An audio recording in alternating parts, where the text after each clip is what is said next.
Hello guys, welcome. Collective reading tayo ngayon. So tanong natin ngayon nararamdaman niyo pa ba yung isa't isa kahit wala kayong no contact situation, okay?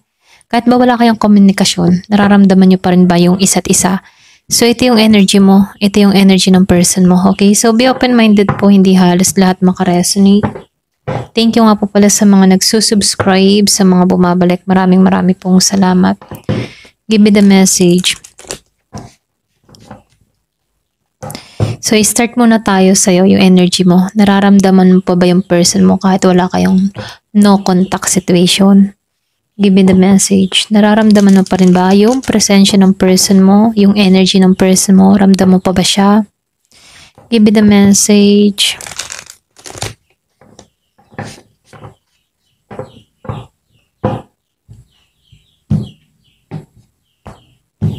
Give me the message.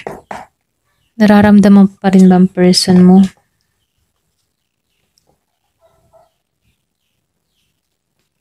Yung iba sa inyo, no, nakikitaan ko dito, mabigat yung energy mo pagdating sa person mo. Ayan. Meron nung nakikitang Scorpio, Pisces, Cancer. Meron nung nakita ditong Taurus, Virgo, Capricorn. Meron Gemini, Libra, and Aquarius. Meron ditong Aries, Leo, Sagittarius.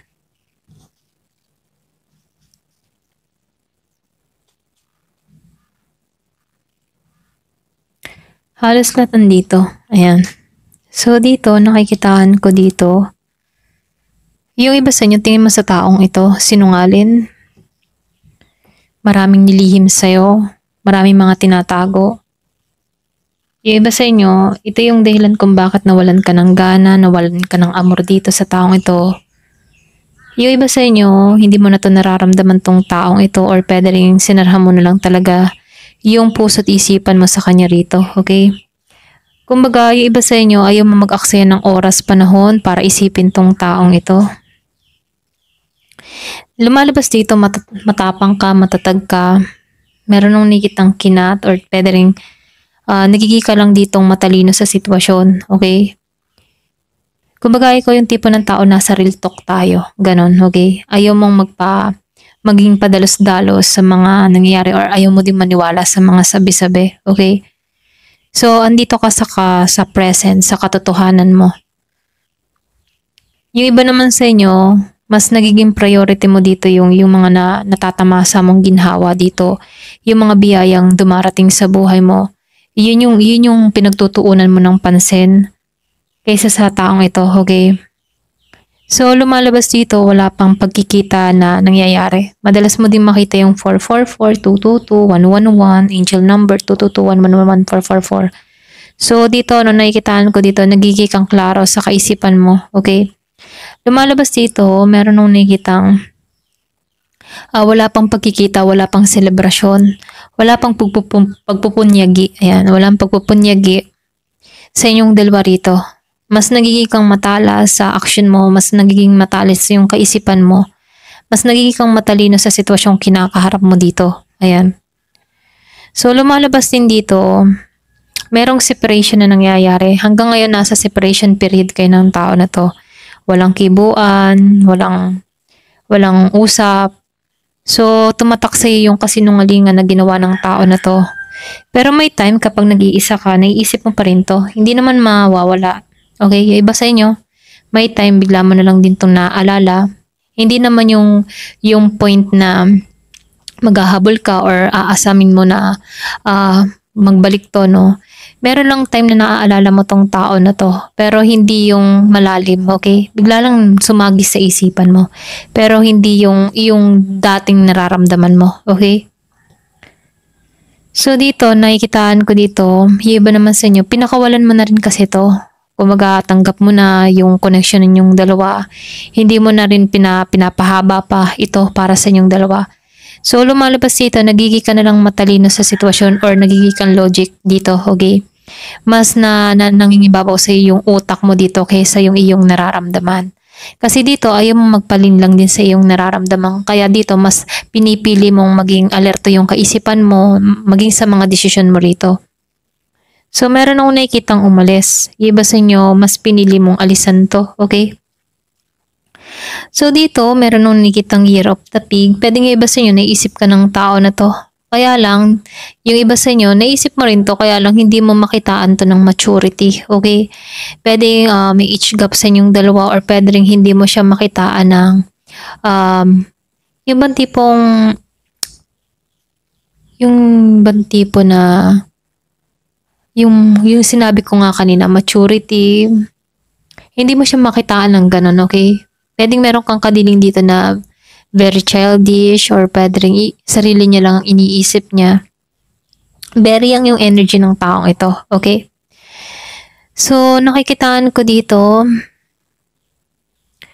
yung iba sa inyo meron nung nakitang travel. Pwedeng ikaw nagbabala ka mag-travel or pwede rin nagbabala kang mga ibang bansa. Nakikitaan ko dito mas priority mo yung mga pangarap mo or pag-abot mo sa mga gusto mo mangyari, sa yung hinihiling. Ito yung dun ka nakatuon yung sa pag-abot ng iyong mga pangarap. Hindi mo na pinagtutuunan tong person mong ito, okay? So, lumalabas din dito, meron nung nakitang pag-alis ng bansa dun sa iba sa inyo.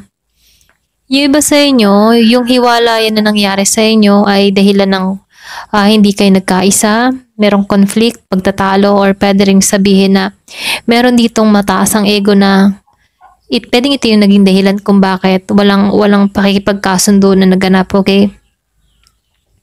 Pero ganun pa man, may time din na pumapasok sa kaisipan ng tao nito sa Three of Pentacles na makipagkasundo, makipag-ayos, mag-offer siya sa'yo, okay, lumapit sa'yo. Kaya lang dito, nangingibabaw pa rin dito yung away competition sa pagitan yung dalawa rito, okay? Yung bang tipo na meron ditong nais makipagkasundo kaya lang ayaw ibaba yung ego. Alam mo yung ganon? So, meron din akong nakikitang tao dito na hanggang ngayon, merong hindi siya matanggap Pwedeng natapakan mo yung ego ng tao na to kung bakit meron tong mga hindi natanggap, ano. So, lumalabas meron kang kadiling dito na sobrang matigas yung ulo, okay? Hindi halos lahat sa part na to, pero meron lang ako nakikita ditong nananatili sa mga away, sa gulo, or sa sama ng loob. Ayan. Kumbaga, itong tao na to, hindi niya pakawalan yung sama ng loob dito, okay? Ayan. So, tingnan natin yung energy ng person mo. Ano naman yung nararamdaman niya dito habang wala kayong contact, okay? Meron pa rin ba siyang nararamdaman sa'yo? Give me the message. Nararamdaman ka pa rin ba ng person mo habang wala kayong contact ng tao na to, okay? Give me the message. Nararamdaman ka pa rin ba niya? Nararamdaman pa rin ba niya yung presensya mo, energy mo habang no contact kayo or wala kayong usap, ganyan? Nararamdaman ka pa rin ba niya habang wala kayong usap ng taong ito?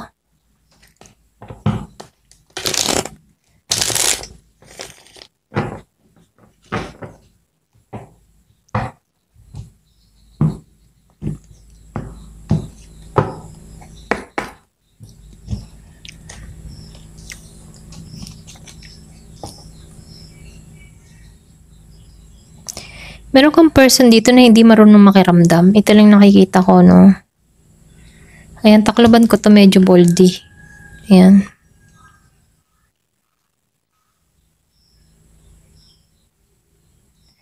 So, nakikitaan ko dito, no? Meron kang person dito na hindi siya marunong makiramdam sa'yo. Hindi siya marunong bumasa ng energy mo, okay? So, nakikitaan ko dito na pwedeng ito din yung dahilan, no? For example, meron kang gusto, nagpapasa rin ka dito, pero hindi niya magets yung gusto mo. Ganyan. Pwede nung nagsasama pa kayo. Kumbaga, hindi ka pa niya basa. Okay? Hindi pa niya basa yung pag-uugali mo, ganun. So, meron akong nakikita ditong Pisces, meron din ako nakikitang Aries, Leo, Sagittarius. Meron ding Gemini, Libra, and Aquarius. Ayan.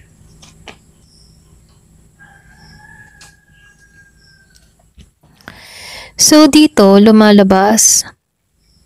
Yung iba sa inyo, pagdating sa'yo, open pa rin tong taong ito.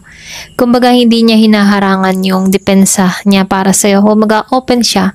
Maluwag pa rin itong tao na to. Kung sakali magparamdam ka sa kanya, Open tong tao na to, okay? Pwedeng open pa rin siya makipag-usap sa'yo, open pa rin siya makipagkasundo sa'yo.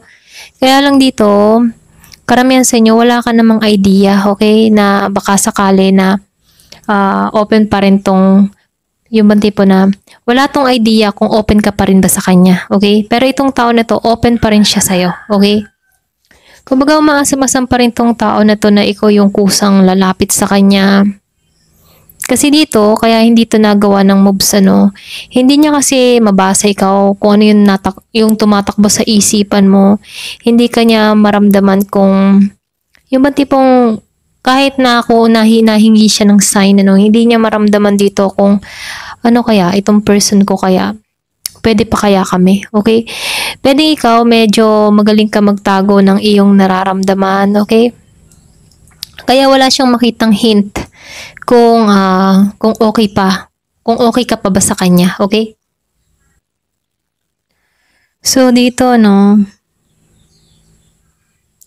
namimiss din ng tao na to yung pagiging mo, yung pag-uugali mo. Pwede ikaw yung tipo ng tao na energetic, masayahin, positive. Miss niya yung pag-uugali mong ganun, ano. So minahal ka ng tao na to. Yung iba sa inyo, no, mahal ka pa rin ng tao na to. Meron pa rin tong matinding nararamdaman sa'yo. Kaya lang ikinukubli niya lang dito, okay? Pwedeng takot siya magpakita ng kanyang nararamdaman. Pwedeng ayaw niyang mapahiya sa'yo or ayaw niyang ipakita yung kanyang nararamdaman dito dahil ayaw niyang mapahiya. Ayan. So dito, lumalabas din dito, no? Meron tong hindi matanggap sa nangyari sa inyo. Meron tong mahirap pakawalan. Para pa rin siyang nakagapos sa nakaraan. Pwede ikaw yung tipo ng tao na mahirap pakawalan. Parang nanghihinayang pa rin tong tao na to sa'yo. Pero umaasam-asam tong tao na to na may magbago, okay? Umaasam-asam pa rin tong tao na to ng simula sa inyong dalawa, okay? Mahangad-hangad pa rin to ng bagong simula. Kaya lang hindi niya alam kung paano kasi itong taong ito, wala naman siyang maipagmalaki sa'yo. Ayan, ito lang nakikita ko dito, no? Kasi dito, pwedeng iiba sa inyo, mas pumapabor sa iyo yung blessing sa panahon ngayon. At ramdam ng tao na to na parang ibang tao ka na, okay? Or parang may ibang mundo ka nang tinatahak dito. Or pwede rin sabihin, kita ng tao na to na okay ka na, maayos ka na, maganda na yung sitwasyon mo. Kaya lang dito, meron tong nararamdaman, meron tong hirap pakawalan. May time na nagigilty itong taong ito, okay? So, pwedeng nanghihinayang to dito, no? Kasi lumabas ang Queen of Wands, the Lovers, and Eight of Swords. So, lumalabas dito na may panghihinayang. Mahal ka niya, totoong nagmamahal siya dito, pero may panghihinayang, okay? Namimiss niya yung light mo, yung liwanag mo dito. So, ikaw yung nagbibigay saya sa taong ito. Kumbaga, refreshing lang yung energy mo para sa kanya rito, no? Ikaw yung nagbibigay ng yung tipong lakas, sigla, okay? Ikaw yung nagbibigay ng saya sa kanya rito. Kaya lang, hindi niya hindi niya maramdaman muli yung siglang yon na nawala. Kasi nakagapos tong tao na to, okay? Nakagapos siya sa nakaraan. Pwedeng sabihin na nagigilty or pwede rin hirap siyang makarecover, hirap siyang makamoving on sa sitwasyon dito. Pero umaasam-asam dito ng pagbabago, okay? Umaasam-asam tong tao na to ng renewal. Kaya lang itong tao na to, nakikitaan ko dito na hindi niya alam kung paano makapag-offer sa'yo or paano niya mapapantayan ka, okay? Pwedeng meron tong mga problemang kinakarap, pwedeng kapos or pwedeng sabihin na wala siyang maipagmalaki sa'yo or wala siyang mukhang maiharap sa'yo or pwedeng guilty tong tao na to, mga ganun, no? Or pwedeng takot sa pamilya mo. So, lumalabas dito, hindi siya makatungo sa'yo ng buo, okay? Dahil sa hiya na nararamdaman ng tao nito dito, okay? Sa Six of Pentacles and Knight of Cups reverse, then sinabayan pa ng the Death, okay? Gusto ng tao nito ng new beginning pero hindi niya alam kung paano siya magi-start dito. Hindi niya alam kung paano niya iaalok yung sarili niya, ipipresenta niya yung sarili niya, or hindi niya alam kung paano niya ihaharap yung sarili niya sa'yo, okay? So dito, nakikitaan ko dito, Kita ka ng tao na to na very strong na tao, strong na babae or strong na lalaki, or pwede rin very strong yung personalidad mo, okay? Andito ka sa the Emperor energy na hindi ka kailangang kontrolin, okay? So kita ka ng tao na to na matapang, matatag, may authority or may paninindigan ka sa mga binibitawan mong salita. Ganon kanya tingnan ano. Kumbaga, ramdam din ng tao na to na hindi siya kawalan sa buhay mo, okay? So, meron kang person na ganun, ano, ganun yung mindset, ganun kanya pakiramdaman, ano. Kumbaga, alam ng tao na to na, ay, hindi ako papatulan ng tao na to sa panahon ngayon, sa ganitong kalagayan ko, okay? Kasi merong kang person dito na hindi maganda yung estado, tapos may mga pagkakamali pang nagawa sa'yo. So, alam niya dito na hindi mo siya papansinin or hindi mo siya, lalapitan dito. Kaya itong tao na to, umaasam-asam na lang to na sana magbago yung ikot ng mundo na ikaw yung lalapit sa kanya dito. Kasi hanggang ngayon, open pa rin siya sa'yo. Kaya lang, wala siyang idea dito kung magaganap pa to. Okay? So, lumalabas din dito, merong separation na nangyari sa inyo, okay? Pwedeng family matters or pwede rin sabihin na problema, no? Naging problema, meron ditong hiwalay na nangyari, naganap. Merong kinat sa sitwasyon. Pero ganun pa man, itong pagkakat na nangyari dito or yung mga nangyari or naganap sa inyo dito, ito yung pagbubukas ng bagong transformation dito sa tao na to para maitama niya yung sarili niya dito, okay? Kaya lang dito, itong tao na to, pinanghihinaan siya ng loob. Pwedeng meron kang person dito na nag-iisip ng mga kung ano-ano, no? Kumbaga, may time na nag-iisip na itong tao na to na gayumahin ko kaya tong tao na to para bumalik muli sa akin dito. Kasi wala siyang maisip ditong pamaraan sa King of Wands. May pagka-bitch na. Ito lang nakikita ko. Yung bang tipong ito na lang yung naiisip niyang paraan para makuha kang muli or mapaibig kang muli. Kasi dito, yung iba sa inyo na si strong personality ka dito sa Emperor and the Strength, ano. Alam mo yung hangganan mo, may paninindigan ka. Kaya may time tong tao na to nakakapag-isip na gayumahin ka para ikaw mismo yung lumapit sa kanya rito. Okay? Ayan, ito na yung nakikita ko. Ayan. Thank you for watching. Love and peace.